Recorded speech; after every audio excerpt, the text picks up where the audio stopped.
जय श्री कृष्णा। आप सभी का आपके अपने चैनल समृद्धि में स्वागत है। आज इस वीडियो में हम सुनने वाले हैं श्रावण मास महात्म्य का तीसरा अध्याय। वीडियो शुरू करने से पहले आप सभी से रिक्वेस्ट है, यदि आप चैनल पर नए हैं और आपने अभी तक चैनल को सब्सक्राइब नहीं किया है तो प्लीज़ चैनल को सब्सक्राइब करें और कमेंट में हर हर महादेव लिखना बिल्कुल ना भूलें। श्रावण मास और अधिक मास महात्म्य के रेगुलर वीडियो आपको मिलते रहेंगे हमारे चैनल पर। साथ ही आने वाले त्योहारों की भी व्रत और कहानियाँ और उनकी विधियाँ भी आपको चैनल पर मिलेंगी, इसलिए सब्सक्राइब जरूर करें। तो चलिए शुरू करते हैं श्रावण मास का तीसरा अध्याय। श्रावण माह में की जाने वाली भगवान शिव की लक्ष्य पूजा का वर्णन। सनत कुमार बोले, हे भगवान, आपने श्रावण मासों का संक्षिप्त वर्णन किया है। हे स्वामीन, इससे हमारी तृप्ति नहीं हो रही, अतः आप कृपा करके विस्तार से वर्णन करें, जिससे सुनकर हे सुरेश्वर मैं कृतकृत हो जाऊंगा। ईश्वर बोले, हे योगेश, जो बुद्धिमान नक्त व्रत के द्वारा श्रावण मास को व्यतीत करता है वह 12 महीनों में नक्त व्रत करने के फल का भागी होता है। नक्त व्रत में दिन की समाप्ति के पूर्व सन्यासियों के लिए एवं रात्रि में गृहस्थों के लिए भोजन का विधान है। उसमें सूर्यास्त के बाद की 3 घड़ियों को छोड़कर नक्त भोजन का समय होता है। सूर्य के अस्त होने के पश्चात 3 घड़ी संध्या काल होता है। संध्या वेला में आहार, मैथुन, निद्रा और चौथा स्वाध्याय, इन चारों कर्मों का त्याग कर देना चाहिए। गृहस्थ और यति के भेद से उनकी व्यवस्था के विषय में मुझसे सुनिए। सूर्य के मन पड़ जाने पर जब अपनी छाया अपने शरीर से दुगनी हो जाए, उस समय के भोजन को यति के लिए नक्त भोजन कहा गया है। रात्रि भोजन उनके लिए नक्त भोजन नहीं होता है। तारों के दृष्टिगत होने पर विद्वानों ने गृहस्थ के लिए नक्त कहा है।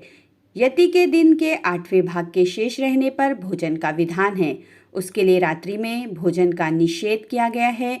गृहस्थ को चाहिए कि वह विधि पूर्वक रात्रि में नक्त भोजन करे और यति, विधवा तथा विधुर व्यक्ति सूर्य के रहते नक्त व्रत करे। विधुर व्यक्ति यदि पुत्रवान हो तब उसे भी रात्रि में ही नक्त व्रत करना चाहिए। अनाश्रमी हो अथवा आश्रमी हो अथवा पत्नी रहित हो अथवा पुत्रवान हो, उन्हें रात्रि में नक्त व्रत करना चाहिए। इस प्रकार बुद्धिमान मनुष्य को अपने अधिकार के अनुसार नक्त व्रत करना चाहिए। इस मास में नक्त व्रत करने वाला व्यक्ति परम गति प्राप्त करता है। मैं प्रातःकाल स्नान करूँगा, ब्रह्मचर्य व्रत का पालन करूँगा, नक्त भोजन करूँगा, पृथ्वी पर सोऊंगा और प्राणियों पर दया करूँगा। हे देव, इस व्रत को प्रारंभ करने पर यदि मैं मर जाऊं तो हे जगतपते, आपकी कृपा से मेरा व्रत पूर्ण हो। ऐसा संकल्प करके बुद्धिमान व्यक्ति को श्रावण मास में प्रतिदिन नक्त व्रत करना चाहिए। इस प्रकार नक्त व्रत करने वाला मुझे अत्यंत प्रिय होता है। ब्राह्मण के द्वारा अथवा स्वयं ही अतिरुद्र, महारुद्र अथवा रुद्र मंत्र से महीने भर प्रतिदिन अभिषेक करना चाहिए। हे वत्स, मैं उस व्यक्ति पर प्रसन्न हो जाता हूँ क्योंकि मैं जलधारा से अत्यंत प्रीति रखने वाला हूँ। अथवा रुद्र मंत्र के द्वारा मेरे लिए अत्यंत प्रीतिकर होम प्रतिदिन करना चाहिए। अपने लिए जो भी भोज्य पदार्थ अथवा सुखोपभोग की वस्तु अति प्रिय हो, संकल्प करके उन्हें श्रेष्ठ ब्राह्मण को प्रदान करके स्वयं महीने भर उन पदार्थों का त्याग करना चाहिए। हे मुने, अब उसके बाद उत्तम लक्ष्य पूजा विधि को सुनिए। लक्ष्मी चाहने वाले अथवा शांति की इच्छा वाले मनुष्य को लक्ष्य बिल्व पत्रों या लक्ष्य दुर्वा दलों से शिव की पूजा करनी चाहिए। आयु की कामना करने वाले को चंपा के लक्ष्य पुष्पों तथा विद्या चाहने वाले व्यक्ति को मल्लिका या चमेली के लक्ष्य पुष्पों से श्रीहरि की पूजा करनी चाहिए। शिव तथा विष्णु की प्रसन्नता तुलसी के दलों से सिद्ध होती है। पुत्र की कामना करने वाले को कटेरी के दलों से शिव तथा विष्णु का पूजन करना चाहिए। बुरे स्वप्न की शांति के लिए धान्य से पूजन करना प्रशस्त होता है। देव के समक्ष निर्मित किए गए रंगवल्ली आदि से विभिन्न रंगों से रचित पद्म, स्वस्तिक और चक्र आदि से प्रभु की पूजा करनी चाहिए। इस प्रकार सभी मनोरथों की सिद्धि के लिए सभी प्रकार के पुष्पों से यदि मनुष्य लक्ष्य पूजा करे तो शिवजी प्रसन्न होंगे। तत्पश्चात उद्यापन करना चाहिए, मंडप निर्माण करना चाहिए और मंडप के त्रिभाग परिमाण में वेदिका बनानी चाहिए।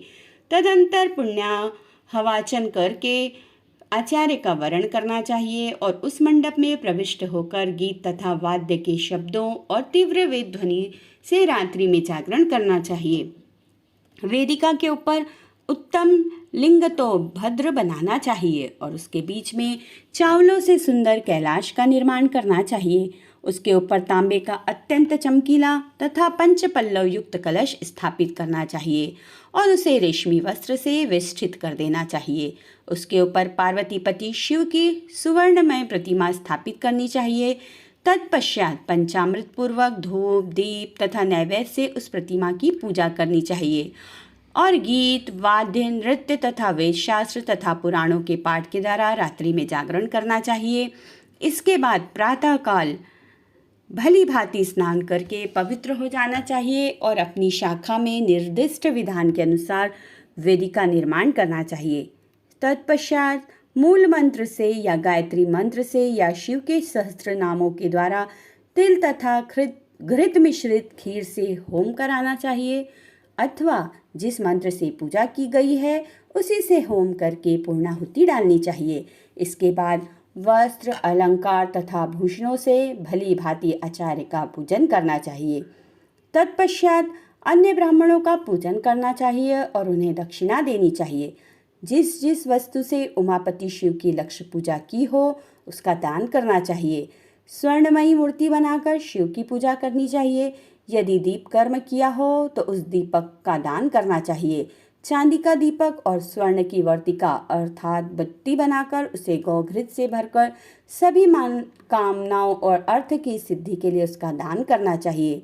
इसके बाद प्रभु से क्षमा प्रार्थना करनी चाहिए और अंत में 100 ब्राह्मणों को भोजन कराना चाहिए। हे मुने, जो व्यक्ति इस प्रकार पूजन करता है मैं उस पर प्रसन्न होता हूँ। उसमें भी जो श्रावण मास में पूजा करता है उसका अनंत फल मिलता है। यदि अपने लिए अत्यंत प्रिय कोई वस्तु मुझे अर्पण करने के विचार से इस मास में कोई त्यागता है तो अब उसका फल सुनिए। इस लोक में तथा परलोक में उसकी प्राप्ति लाख गुना अधिक होती है। सकाम करने से अभिलषित सिद्धि होती है और निष्काम करने से परम गति मिलती है। इस मास में रुद्राभिषेक करने वाला मनुष्य उसके पाठ की अक्षर संख्या से एक एक अक्षर के लिए करोड़ करोड़ वर्षों तक रुद्रलोक में प्रतिष्ठा प्राप्त करता है। पंचामृत का अभिषेक करने से मनुष्य अमृतत्व को प्राप्त करता है। इस मास में जो मनुष्य भूमि पर शयन करता है उसका फल भी मुझसे सुनिए।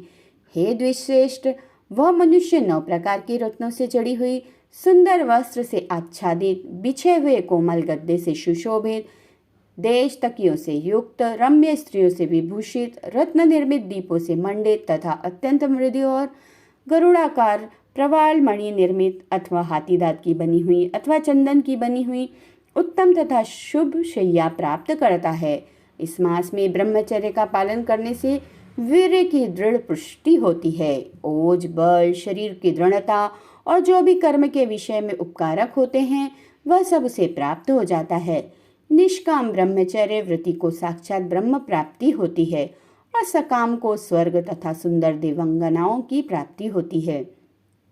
इस मास में दिन रात अथवा केवल दिन में अथवा भोजन के समय मौन व्रत धारण करने वाला भी महान वक्ता हो जाता है। व्रत के अंत में घंटा और पुस्तक का दान करना चाहिए। मौन व्रत के महात्म्य से मनुष्य सभी शास्त्रों में कुशल तथा वेद वेदांग में पारंगत हो जाता है तथा बुद्धि में बृहस्पति के समान हो जाता है। मौन धारण करने वाले का किसी से कलह नहीं होता अतः मौन व्रत अत्यंत उत्कृष्ट है। इस प्रकार श्री स्कंद पुराण के अंतर्गत ईश्वर सनत कुमार संवाद में श्रावण मास महात्म्य में नक्त व्रत लक्ष्य पूजा भूमि शयन मौनादि व्रत कथन नामक तीसरा अध्याय पूर्ण हुआ। बोलिए उमापति महादेव की जय, शंकर भगवान की जय। वीडियो अच्छा लगे तो प्लीज़ उसे लाइक करें, शेयर करें और हर हर महादेव लिखना बिल्कुल ना भूलें।